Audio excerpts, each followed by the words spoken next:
Ok. Pour 2 raisons d'éthique et de la morale.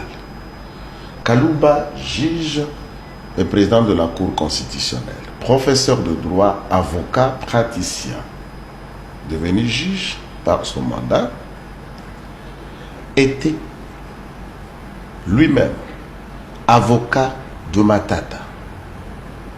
Professeur Kalouba. Consulté Ok. 10 mois et il a confié la gestion du dossier au coordonnateur de son cabinet et qui continue à coordonner le cabinet de M. Kalouba jusqu'aujourd'hui, c'est l'actuel professeur Laurent Onimba. À cette époque, chef de travaux, disciple de Kalouba et cordon du cabinet d'avocats du professeur Kalouba. Kalouba juge, le cabinet Kalouba 2 fois Matata. Juge et avocat. Cette monstrualité du point de vue de l'éthique et de la... C'est des révélations troublantes. Non, mais on est avocat ici. Ok. Tout le monde connaît. Je donne un exemple aussi en passant. On sait que professeur Ebérand est professeur, il est avocat. Tété Kabou était professeur et avocat. Mais les deux n'ont pas de cabinet. Sont des avocats associés au cabinet du professeur Lukombe. Ok. C'est un exemple, par exemple. Grands qu'ils sont, mais ils sont dans le cabinet des professeurs Lukombe Genda. Y compris Laurent Onimba. Ok. Et à ce moment-là, du point de vue d'éthique, Matata paye le cabinet Kalouba pour le défendre et Laurent et les autres avocats qui accompagnaient Laurent sont des disciples et des avocats de Kalouba. De son cabinet. Et le même avocat est juge de l'autre côté. Vous vous attendez à quel arrêt? Je parle du point de vue éthique. Donc c'était un arrêt boutiqué. Si j'ai non, mais c'est l'avocat juge. Ok. Vous comprenez quoi? J'utilise le mot avocat. Donc le cabinet Kalouba défend Matata, le cabinet Kalouba comme juge rend un arrêt. Vous vous attendiez à quoi? Et ce Kalouba, pour couvrir sa notoriété, va faire appel à Diabirou. Je suis à la télévision. Pour que les gens n'arrivent pas à le soupçonner. Je l'ai déjà dit et je le répète. Et c'est comme cela que Diabirou prendra relais. Mais malheureusement, Onimba ne s'est pas retiré puisqu'il est, à ce moment-là, Kalouba devenant juge, celui le chef du cabinet d'avocats que Kalouba entretenait, défendant Matata.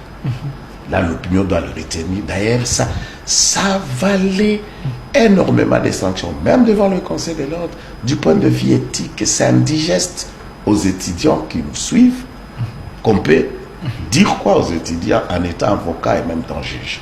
Ça, c'est la forme morale et éthique que je reproche plus à Kalouba qu'à Matata. Matata, il est politique, il enseigne à l'université également. Face à un dossier de justice, il peut employer tous ses moyens pour s'en sortir. Ça, je ne vais pas aller dans... C'est comme ça que j'ai dit sérieux ou pas sérieux. Mais le débat encore qui est revenu, je parle encore d'une autre forme d'éthique. Il y a ce que nous appelons le temps suspect en droit, comme un principe. Je prends ce deux principes puisque les bases légales et développement, M. Bouba l'a fait.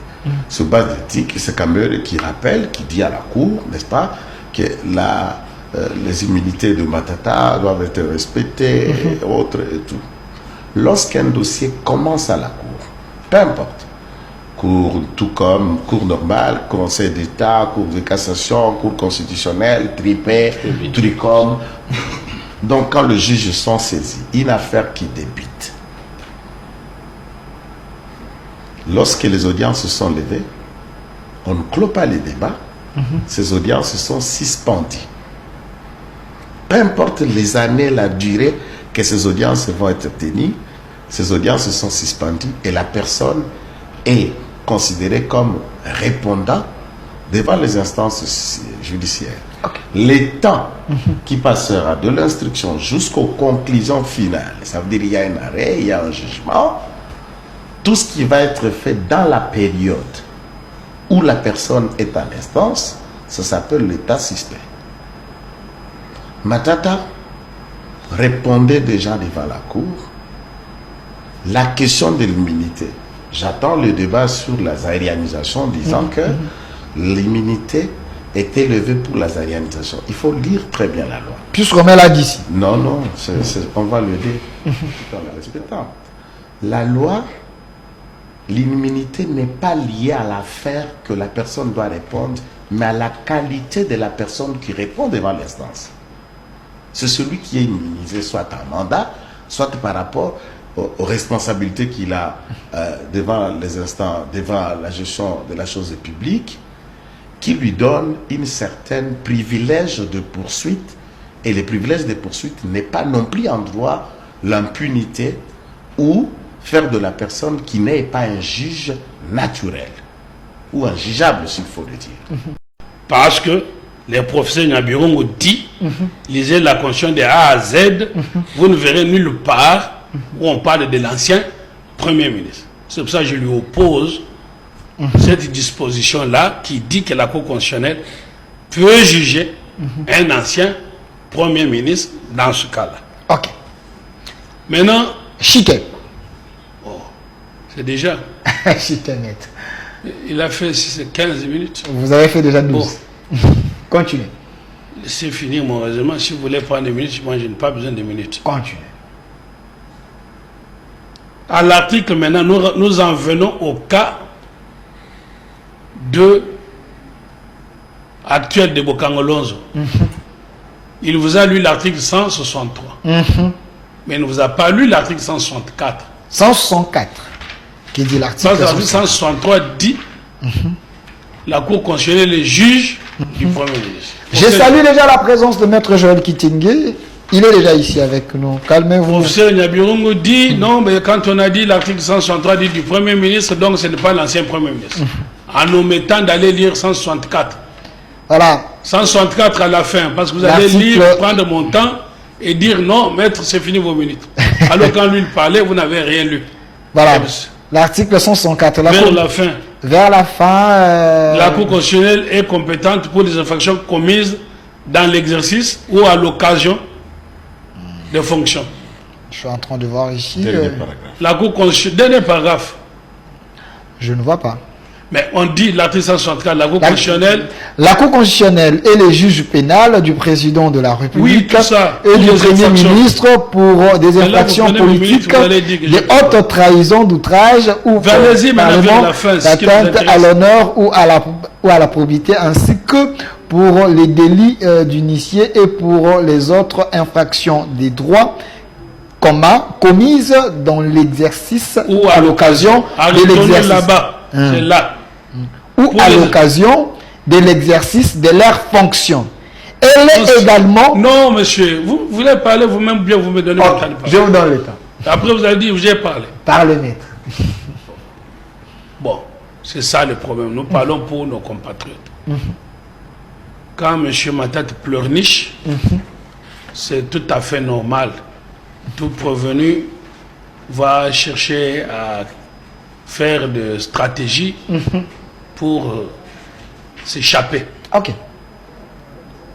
La question qui s'est soulevée ou qui se soulève, c'est que il était question d'interpréter la formule infraction commise dans l'exercice ou à l'occasion. Ça voudrait dire des circonstances distinctes. Ok. En droit, il n'y a pas de synonyme. Donc, quand on dit commise dans l'exercice, ça veut dire quand il est Premier ministre. Quand on dit à l'occasion, c'est quand il était Premier ministre. Ok. C'est ça les lois.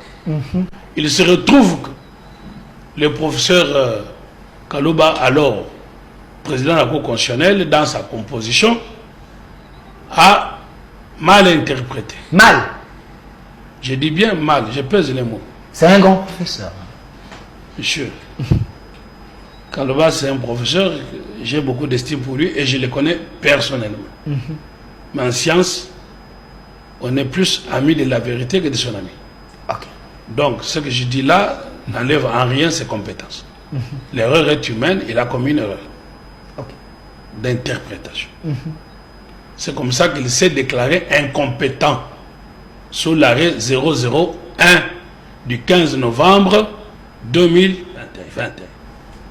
La Cour constitutionnelle se déclare à la satisfaction totale de M. Matata incompétent.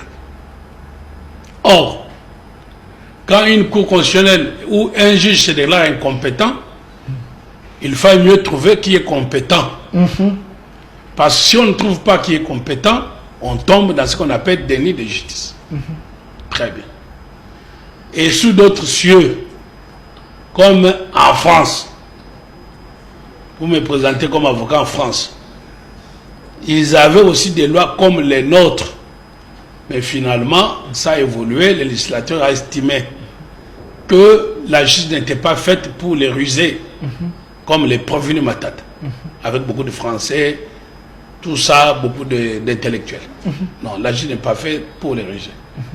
Et donc, l'obligation est faite au juge, quand il se déclare incompétent, d'indiquer qui est le juge compétent. Chez nous, on n'en est pas encore là. Étant donné que la Cour constitutionnelle s'était déclarée incompétent, M. Matata ayant plaidé que tant qu'il est sénateur, ce n'est pas la Cour constitutionnelle, mais c'est la Cour de cassation. Vous voyez la duplicité de l'homme. Quand il est devant la Cour constitutionnelle, il dit c'est la Cour de cassation. Quand il est devant la Cour de cassation, il dit ce n'est pas la Cour de cassation. C'est comme ça que la Cour de cassation avait été saisie, étant donné qu'il était sénateur. Je crois que c'est l'arrêt 18-16. Ah oui. Pendant que ce contrat se négociait, vous était-il arrivé d'entrer en contact physique ou épistolaire avec le prévenu Grobler? C'est, honorable président, je suis très gêné d'être devant vous sur ces dossiers. Parce que, sincèrement, j'ai l'impression que on en veut à une personne. C'est quand même dommage. Nous sommes à la plus haute cour de ce pays. Oui, je suis très désolé de vous le dire, parce que vous me posez cette question-là comme si le Premier ministre d'un pays s'occupe de la gestion. Non. Les personnes qui ont signé les contrats avec African Commodities ne sont pas ici. Le ministre de l'Agriculture n'est pas là. Le ministre des Finances n'est pas là. Le ministre de l'Industrie n'est pas là. Le ministre du Portefeuille. En ce moment-là, il y avait un ministre délégué auprès du Premier ministre. Mais le ministre délégué, monsieur l'honorable président, si vous le citez, vous voulez encore une fois démontrer les juges partis, le ministre des Finances délégué.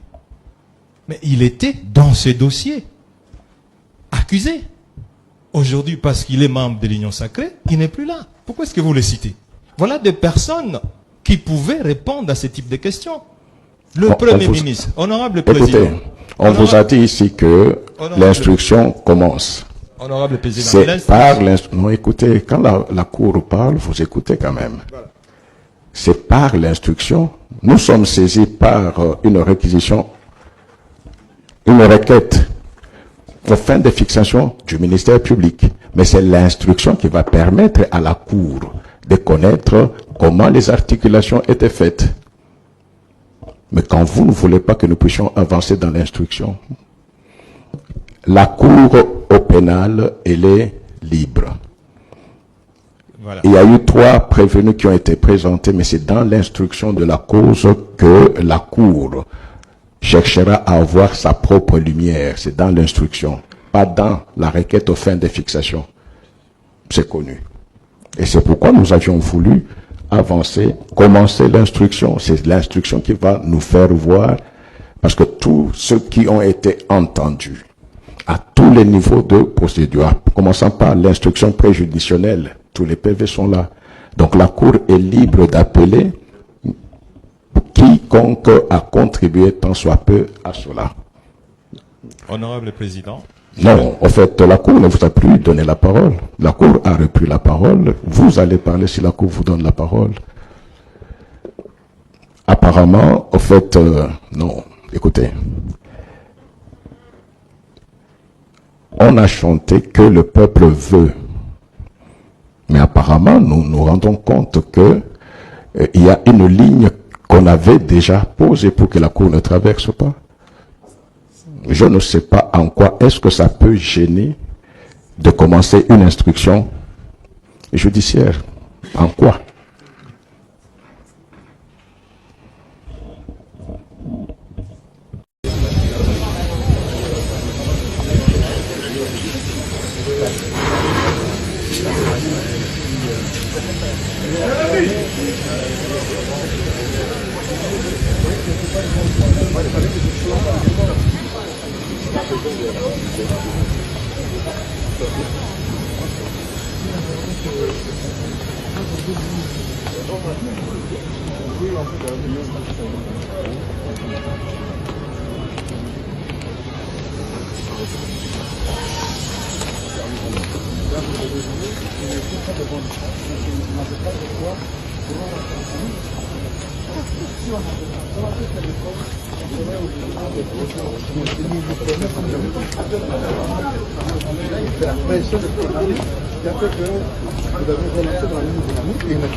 Bien, merci beaucoup.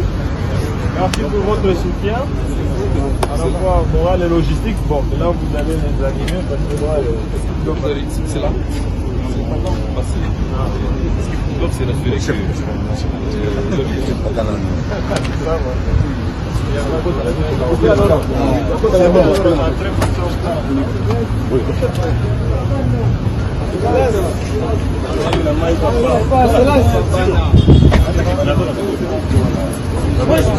là.